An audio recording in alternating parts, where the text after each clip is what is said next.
Light, LIGHT, light क्या है? Light एक नेचुरल फिनोमिना है।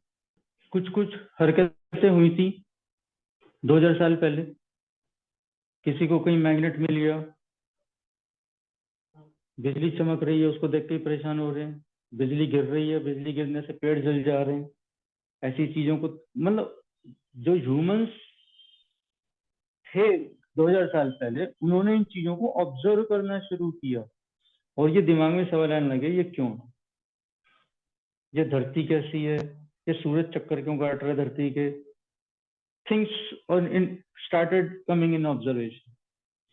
ठीक है, मगर 1500 साल तक कुछ ज्यादा एक्टिविटी नहीं हुई, वो सब वैसे ही चलता रहा। मगर 1500 के बाद, ठीक है, फिर कुछ हरकतें शुरू हुई, इन चीजों पे काम करना शुरू हुआ। क्योंकि जिज्ञासा तो हर इंसान की बनती है, क्योंकि सोचने समझने की शक्ति जो नेचर है उसने हमें ही दी है, इंसानों को ही दी। तो ये जो लाइट हमें पास सन से लाइट आती है, ये लाइट क्या है, क्यों है, कैसे है, इसके बारे में जिज्ञासा शुरू हुई। वहां से यहाँ तक कैसे आ जाती है, ये भी समस्या थी।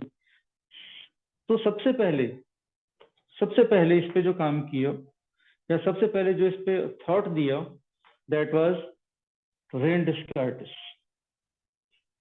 रेन डिस्कार्टिस ने 1637 के अंदर फर्स्ट टाइम ये एज्यूम किया कि लाइट जो है पार्टिकल्स की बनी होती है। लाइट किसी चीज की बनी होती है, वो पार्टिकल्स की बनी होती है, और उन पार्टिकल्स को उसने नाम दिया कार्पसल्स। फिर उन्होंने देखा ऑब्जेक्ट्स की शार्प इमेजेस बन रही हैं, इसका मतलब ये कार्पसल्स जो है ना बिल्कुल सीधी सीधी लाइन में चलते हैं। ऐसी ऑब्जर्वेशन से उन्होंने ऐसे इन्फ्लुएंसेस निकाले, क्योंकि ये कार्पसल्स ट्रेवल कर रहे हैं, चल रहे हैं, ठीक है, सन से लेके यहाँ तक आ रहे हैं। सन से लेके यहाँ तक बीच में कुछ मीडियम होना चाहिए जिसके थ्रू ये प्रोपेगेट होके आ रहे हैं, चल के आ रहे हैं। ठीक है, बेशक ये माना जाता था कि सन और अर्थ के बीच, मतलब स्पेस के अंदर कोई मीडियम नहीं है, कुछ भी नहीं है। ठीक है, मगर फिर भी ये कार्पसल्स किस मीडियम के थ्रू आ रहे हैं? ठीक है, तो उसको कुछ मीडियम माना गया। ओके और उस मीडियम के थ्रू ये माना गया कि ये कार्पसल्स ट्रेवल होकर आ रहे हैं। तो कार्पस्क्यूलर थ्योरी रेन डिस्कार्टिस ने फर्स्ट टाइम दी, और इन बातों से सबसे ज्यादा प्रभावित होने वाला शख्स कौन था? Newton sir, Isaac Newton. उसको बड़ी अच्छी लगी ये सारी बातें, तो न्यूटन बहुत ज्यादा प्रभावित हुआ इन सब बातों से, और उसने पूरी की पूरी जो रेन डिस्कार्टिस की कार्पस्क्यूलर थ्योरी है इस पे काम किया, और इतना उससे भी ज्यादा काम कर दिया। उसने इनको लेके रिफ्लेक्शन एक्सप्लेन कर दी, लेके रिफ्रैक्शन एक्सप्लेन कर दी, और पता नहीं ऐसी बहुत सारी चीजें एक्सप्लेन कर दी। और उसने ये भी बता दिया, गलत बताया मगर बता दिया, कि कार्पसल्स को जैसे ही मीडियम मिलते हैं ये तेज चलते हैं। मीडियम में कार्पसल्स की वेलोसिटी तेज हो जाती है, ऐसा उन्होंने बताया। ठीक है, एक्सप्लेनेशन कोई नहीं थी उस वक्त, या जो भी उनकी हाइपोथेसिस थी, ठीक है, उसको प्रूव नहीं किया गया, प्रूव बहुत बाद में हुआ ये। तो रेन डिस्कार्टिस ने कार्पस्क्यूलर थ्योरी दी, और कार्पस्क्यूलर थ्योरी के ऊपर न्यूटन ने काफी काम किया, इसलिए न्यूटन का इस थ्योरी पे काफी दबदबा था। कहते ना बॉस, बॉस वाली सिचुएशन थी न्यूटन की। फिर 1678 में Christian Huygens was the another scientist. Christian Huygens ने सजेस्ट किया कि ये जो लाइट इतनी दूर से आ रही है ये वेव्स की तरह चलती है। ठीक है, उसने प्रेडिक्ट किया ये वेव्स की तरह चलती है, वेव की फॉर्म में आ रही है, कार्पसल्स की फॉर्म में नहीं है। ठीक है, मगर अर्थ पे जितने भी लोग काम करते थे देखते थे, साउंड वेव्स को हवा चाहिए होती है चलने के लिए, वेव्स को ट्रांसमिट करने के लिए मीडियम चाहिए होता है। एक रॉड के अंदर यहाँ पे हम स्ट्राइक करते हैं तो ट्रेवल करके साउंड दूसरी तरफ जाती है। तो ये बहुत कंफर्म था कि वेव प्रोपेगेशन के लिए मीडियम का होना बहुत जरूरी है। ठीक है, दिस इज पॉइंट क्लियर। तो और स्पेस में मीडियम कोई है नहीं, ठीक है, तो उसके मीडियम नहीं है तो फिर ये वेव्स उस मीडियम के बिना कैसे आ सकती। तो यहाँ पे एक क्वेश्चन मार्क था, तो इस चीज को एक्सप्लेन करने की कोशिश की जा रही। ठीक है, जो मीडियम एज्यूम किया गया था सन से अर्थ या स्पेस के अंदर जो भी मीडियम है जिसके थ्रू लाइट आ रही है उसको ईथर नाम दिया। ये this medium is ether through which this light is travelling to earth. Okay, बाद में जब कंफर्म हो गया कि लाइट को प्रोपेगेशन के लिए मीडियम की जरूरत नहीं होती, तब जाके ये ईथर वीथर की कहानियां खत्म। ठीक है, तो सबसे पहले रेन डेस्कार्टिस ने दिया, रेन डेस्कार्टिस का पे काम फिर न्यूटन ने किया। न्यूटन के साथ साथ क्रिश्चियन ह्यूजन जी है, क्रिश्चियन ह्यूजन ने वेव थ्योरी के बारे में बताया, और वेव थ्योरी के आधार पे फिर मीडियम की प्रॉब्लम सामने आई। मीडियम की प्रॉब्लम को सॉर्ट करने के लिए फिर 1850 के आसपास फोकाल्ट सर आए। फोकाल्ट वाज अ साइंटिस्ट, उन्होंने ये प्रूव किया कि लाइट जैसे ही वाटर के अंदर एंटर करती है उसकी स्पीड स्लो हो जाती है। ठीक है, उन्होंने प्रैक्टिकली इस चीज को प्रूव किया कि light travels slower in water. ठीक है, मगर दादागिरी किसकी थी? वो तो न्यूटन की थी। कार्पस्क्यूलर थ्योरी पे उन्होंने काम किया था, तो ज्यादा वजन नहीं मिला उनकी इन बातों को। ठीक है, उसके बाद फिर मीडियम की वजह से वेव मॉडल को भी कोई एक्सेप्ट नहीं कर रहा था। कहते बिना मीडियम के वेव ट्रेवल नहीं कर सकती, और वेव पहले आप प्रूव करो ये ईथर एक मीडियम होता है जो कि वहां पे स्पेस में एग्जिस्ट करता है। फिर 1801 वर्ष के अंदर एक साइंटिस्ट थे थॉमस यंग, काफी कम उम्र में ही उसको काफी रुचि थी कि लाइट के बारे में बात करने की, और उसको लाइट एक वेव फिनोमिना है इस चीज को लेके बहुत विश्वास था उसके दिल में कि ये वेव फिनोमिना ही हो सकता है, और इसकी वो तलाश में हमेशा रहता था। वेव्स के क्या क्या फिनोमिना होते हैं, जब वेव्स मिलती हैं तो आपस में कैसे इंटरफेयर करती हैं, तो ये साउंड वेव्स वगैरह के ऊपर काफी ऑलरेडी चीजें चल रही थी। उन्हीं के पैरेलल वो लाइट को भी एज्यूम कर रहा था कि ऐसा होगा। तो एक सर्दियों के वक्त की बात है, आपने देखा होगा सर्दियों में घर के अंदर अंधेरा ज्यादा रहता है।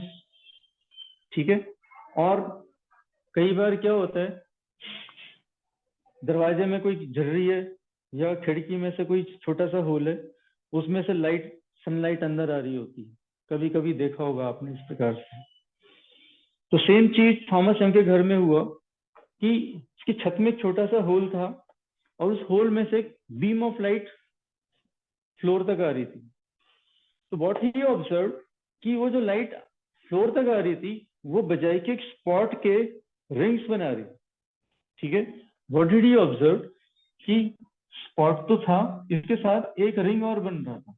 ये चीज उसने ऑब्जर्व की, और ये चीज ऑब्जर्व करते ही वो उछल पड़ा। ये चीज उसने ऑब्जर्व की, और ऑब्जर्व करते ही उसको कंफर्म हो गया लाइट इज अ वेव। अपनी इस बात को सिद्ध करने के लिए, प्रूव करने के लिए उसने 40 साल इस पर काम किया। दुनिया जहान के उसने एक्सपेरिमेंट किए, थ्योरीज डेवलप की, थ्योरीज के रिजल्ट डेवलप किए, एक्सपेरिमेंटल डिवाइसेस बनाए, डिवाइसेस के थ्रू एक्सपेरिमेंटली उसने प्रूव किया ये देखो ये सब होता है। और इस सारे फिनोमिनास को जितने भी वेव्स की वजह से हो सकते हैं, जैसे कि इंटरफेरेंस, डिफ्रैक्शन, पोलराइजेशन, ये सारी बातें उसने प्रूव की। सबके बहुत अच्छे से एक्सप्लेनेशन दिए, और फाइनली फिर ये एक्सेप्ट हो गया कि light is a wave phenomena, it is not only अ रे फिनोमिना। रेस की फॉर्म में तो है ही है, वो तो फिनोमिना हमें मिलते ही मिलते हैं, मगर ये वेव फिनोमिना भी है। चलो, थॉमस यंग ने इस चीज को तो सिद्ध किया, काफी जोर लगाया कि लाइट जो है एक वेव फिनोमिना है। मगर ये सवाल अभी भी दिमाग में फंसा रहा, मीडियम नहीं है तो वेव कैसे आती है? मीडियम तो चाहिए वेव प्रोपेगेशन के लिए। फिर हमने इलेक्ट्रोमैग्नेटिक वेव्स के चैप्टर में कौन से करंट पढ़े? डिस्प्लेसमेंट करंट के बारे में पढ़े। डिस्प्लेसमेंट करंट पे काम करते करते मैक्सवेल से आपको ये पता लगा कि ये तो इलेक्ट्रोमैग्नेटिक वेव की फॉर्म में जो यहाँ से यहाँ तक डिस्प्लेसमेंट करंट जा रहा है। तो व्हाट ही फाउंड कि ये इलेक्ट्रोमैग्नेटिक वेव्स हैं जो कि सेल्फ सस्टेन्ड है, अपने आप चल सकती हैं। और इलेक्ट्रोमैग्नेटिक वेव्स का जब कंफर्मेशन उनको हो गया, तब उनको ये भी चीज पता चली कि जो लाइट रेज हैं ये भी इलेक्ट्रोमैग्नेटिक नेचर की है। जब लाइट वेव्स इलेक्ट्रोमैग्नेटिक नेचर की हैं और वो सेल्फ सस्टेन्ड है, अपने आप से चल सकती हैं, तो उनको मीडियम की तो जरूरत ही नहीं है। जब ये चीज कंफर्म हो गई कि ये light propagates in the form of electromagnetic waves and therefore no medium is required, उसके बाद ये ईथर की कहानी खत्म हुई। फिर ये जो मीडियम का झगड़ा था ये खत्म हो गया, क्योंकि वो चाहिए ही नहीं, उसकी is not required at all.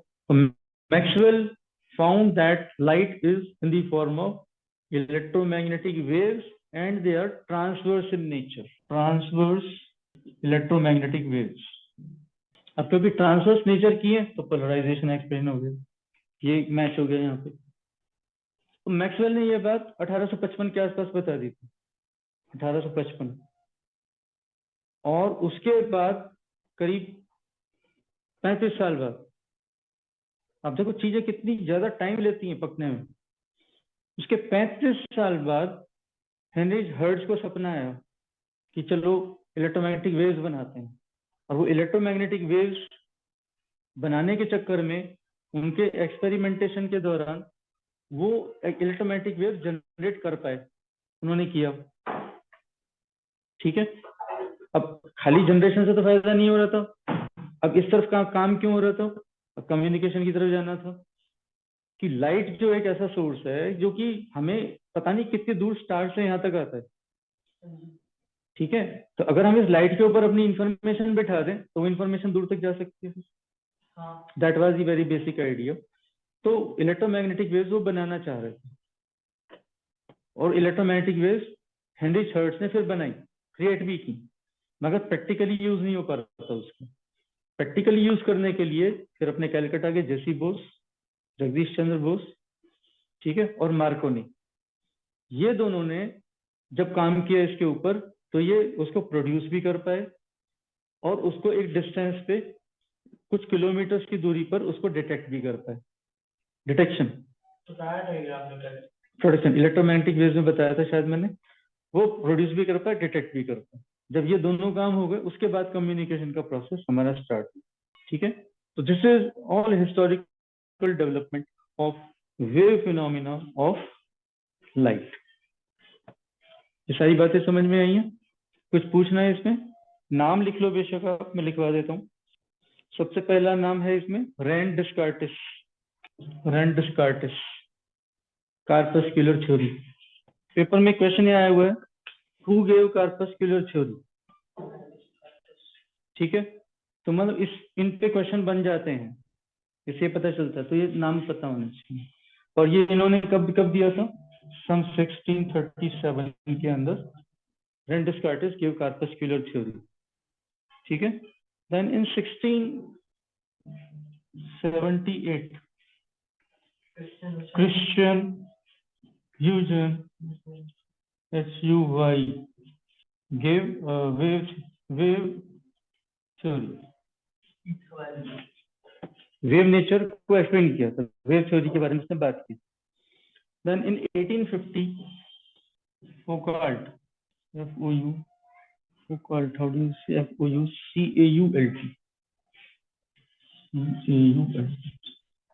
Foucault, Foucault current syllabus से कट चुका है, एडी करंट्स को बोलते हैं।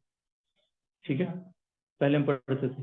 Foucault सेम साइंटिस्ट, इन्होंने क्या बताया था? Light travels slower in water, ये प्रूव किया था इन्होंने, ही कुड प्रूव दिस। ठीक है, तो रेन डेस्कार्टिस और न्यूटन जो ये कह रहे थे कि मीडियम मिलते ही लाइट तेज चलने लगती है, उस बात को यहाँ पे डिस्प्रूव किया था। वो यहाँ पे डिस्प्रूव हुआ था, वो न्यूटन की दादागिरी की वजह से एक्सेप्ट नहीं हो रहा था। अगर फाइनली जब सारी डेवलपमेंट्स हो गई तो ये सारी चीजें एक्सेप्ट हो गई, ये सब उड़ा दिया। ठीक है, देन केम 1801 थॉमस यंग। पहले आ गया था। पहले था क्यों फुकल्ट? बाद में ये बाद में है, कोई बात नहीं, आप ये ड्यूरेशन याद रखें। इनकी कंट्रीब्यूशंस क्या हैं उनकी बात करें। Thomas young explain wave nature of light. ठीक है, और वेव नेचर में क्या क्या बताया उसने? इंटरफेरेंस कैसे होता है, डिफ्रैक्शन कैसे होता है, पोलराइजेशन कैसे होता है, ये सारी चीजें जो वेव्स पे ही आधारित हैं, वेव नेचर पे ही आधारित हैं। वेव है तो ये होगा, नहीं तो ये नहीं हो सकता। अराउंड 1855 मैक्सवेल, क्लार्क मैक्सवेल इन्होंने बताया light is a light is electromagnetic waves. Maxwell ने प्रूव किया लाइट इलेक्ट्रोमैग्नेटिक वेव्स है, और ये सेल्फ सस्टेन्ड है, अपने आप चल सकती है, इसको मीडियम की जरूरत नहीं है, बिना मीडियम के जा सकती है। मीडियम है तो मीडियम की वजह से स्लो होती है, फास्ट नहीं होती, स्लो होती है मीडियम की प्रॉपर्टीज की वजह से। ठीक है, तो इनके आने के बाद फिर ये कार्पस्कुलर थ्योरी, ईथर की थ्योरी, ये सब चीजें डेली बढ़ गई, क्योंकि ये अब चीजें सामने स्पष्ट होती चली जा रही हैं। मैक्सवेल के बाद किस किसने कंट्रीब्यूट किया? Hertz, Heinrich hertz, HEIN, Heinrich hertz 1889 नहीं 1890, हाँ 1890 के आसपास Heinrich hertz produced electromagnetic waves, और इसके साथ ही फिर जेसी बोस एंड मार्कोनी, इन्होंने प्रोडक्शन प्लस डिटेक्शन दोनों पे काम किया ऑफ इलेक्ट्रोमैग्नेटिक वेव्स, और उसके बाद कम्युनिकेशन स्टार्ट हो गया। चलें आगे, रब कर दें बेटा, उतार लिया सबने? आपने ये तो देखा होगा कि किसी तालाब में या पौंड में पानी के अंदर जब हम पत्थर फेंकते हैं, ठीक है, तो जहाँ पे पत्थर पानी पे गिरता है वहां से वेव्स स्टार्ट होती हैं, और वहां से वेव्स चारों तरफ फैलती चली जाती हैं।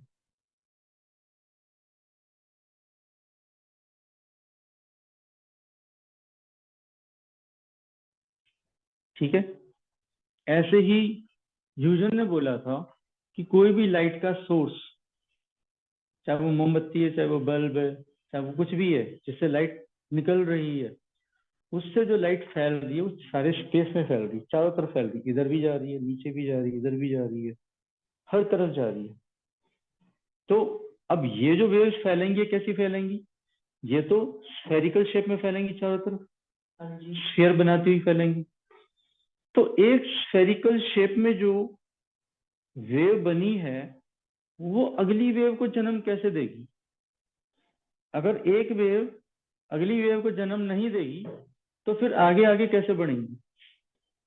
वेव्स किस प्रकार से आगे आगे आगे आगे फैलती हैं, इस बारे में Huygens for the first time try to explain कि वेव्स प्रोपेगेशन होती कैसे। ठीक है,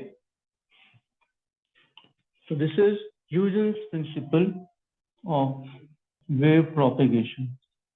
ह्यूजन का पूरा नाम क्या है? क्रिश्चियन ह्यूजन। क्रिश्चियन ह्यूजन का ये कहना है कि कोई भी पार्टिकल अगर उसके पास एनर्जी है तो वो अपनी एनर्जी को चारों दिशाओं में फैलाएगा। अगर उसके पास एनर्जी नहीं है तो फिर वो आगे कैसे ट्रांसफर करेगा एनर्जी? ठीक है, जैसे सन से एनर्जी ट्रांसमिट होती होती फैलती फैलती फैलती फैलती अर्थ तक आती है, ऐसी वेव्स के द्वारा अगली वेव्स, उसके द्वारा अगली वेव्स, वेव्स वेव्स वेव्स में ये एनर्जी फैलती हुई आगे बढ़ती चली जाती है। ठीक है, तो energy propagation, waves transmit energy, ठीक है, from one place to another place. तो Christian Huygens suggested for the first time कि मान लो ये कोई वेव है, तो इसका बहुत स्पष्ट मतलब है इस वेव में जितने भी पार्टिकल्स हैं, all these particles they possess energy, और क्योंकि ये एनर्जी पजेस करते हैं, इनके पास एनर्जी है, ठीक है, दे बिकम द सोर्स। अपने आप में क्या बन गए? ये सोर्स बन गए।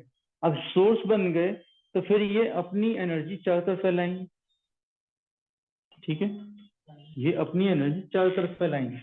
तो इसकी एनर्जी इसके चारों तरफ फैलेगी ऐसे, इसकी एनर्जी इसके चारों तरफ फैलेगी ऐसे, तो हर पार्टिकल के चारों तरफ उसकी एनर्जी फैलेगी। This particle is at the center and the energy is spreading all around it. तो ये जो हम सर्कल बना रहे हैं, ठीक है, ये बड़ी क्या है? दिस इज वेव, और ये जो छोटे छोटे हमने बनाए, दीज आर वेवलेट्स। ये वेवलेट्स, वेव पे हर पार्टिकल, वेव पे हर पार्टिकल एक सोर्स ऑफ एनर्जी का काम कर रहे हैं, इसलिए वो अपनी क्या कर रहे हैं? एनर्जी को चारों तरफ स्प्रेड कर रहे हैं। जब वो अपनी एनर्जी चारों तरफ स्प्रेड कर रहे हैं तो वो वेवलेट्स को जनरेट कर रहे हैं। These wavelets are called secondary wavelets. कैसी हैं ये? SECONDA, secondary wavelets। ठीक है, ये फोटोनल है। हाँ, बहुत बहुत देर बाद आया फोटोन का कॉन्सेप्ट। इससे क्या पता चल रहा है? शेप से सोर्स का, हमारा मेन सोर्स है यहाँ पे कहीं पर है, इस डायरेक्शन में जा रही है वेव्स आगे। ठीक है, ये पीछे आने की कोशिश कर रही है, पीछे से आगे आने की कोशिश कर रही है, तो वो एक दूसरे को कैंसिल कर रही है। तो इसकी एनर्जी प्रोपेगेशन पीछे तो होगी नहीं, आगे वाले जो सोर्स हैं, आगे वाले जो पार्टिकल्स हैं, उनके पास कोई एनर्जी नहीं है, मगर जब ये सेकेंडरी वेवलेट जब उनको टच करेगी, ठीक है, उनको एनर्जी एक्वायर हो जाएगी, तो उनको एनर्जी मिल जाएगी। तो सेकेंडरी वेवलेट्स जितने भी हैं, इनकी जो कॉमन टेंजेंट है, इनका जो कॉमन टेंजेंट है, इनको टच करके बन रहे, this becomes secondary wave. Secondary wave, this is also called wave front. एक वेव से हमारा ये वेव फ्रंट बन गया। इस वेव फ्रंट पे जितने भी पार्टिकल्स हैं, उन सब ने एनर्जी एक्वायर कर ली, और उन्होंने सबने एनर्जी एक्वायर करने के बाद उन्होंने इस प्रोसेस को फिर से रिपीट किया। They repeated the same process because they have now energy. They started propagating their energy in all the directions, and as a result they could propagate in further direction. Back side में जो reverse direction में energy वो cancel होती है, सामने की direction में add होती है, प्रोपेगेट होती है। तो एनर्जी हमेशा ट्रेवल करेगी सोर्स से आगे की तरफ, सोर्स की तरफ एनर्जी कभी नहीं आएगी। जैसे direction of propagation of energy. तो ये चीज एक्सप्लेन करने के लिए आती है what is Huygens principle and how it supports the propagation by the help of generation of wave fronts. ठीक है, तो इसमें आप इसको इस प्रकार से लिखिए, लैंग्वेज में लिख लीजिए इसको। Each particle on a wave acts as a source of energy. Huygens ने क्या माना था? According to Huygens principle, each particle on the wave acts as source of energy. Therefore,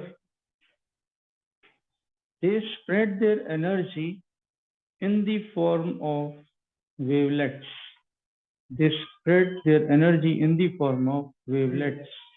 The common tangent of all these wavelets, the common tangent of all these wavelets